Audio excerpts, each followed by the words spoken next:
आज आम्ही गेलो होतो आमच्या शेतात। प्रिशू घरी रडत होती तर मग तिला घेऊन थोडं मी शेतामध्ये गेले होते।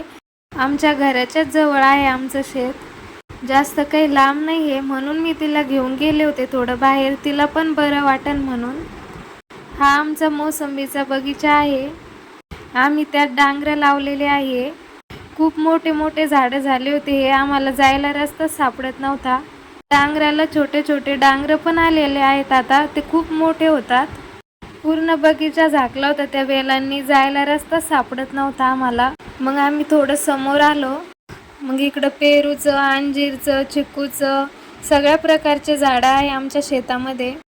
हे आमचं शेततळ आहे। प्रिशू हे एवढं मोठं पाणी बघून खूप खुश झाली होती। नंतर आम्ही अंजीर खाल्ले, पेरू खाल्ले आणि आम्ही गेलो घरी।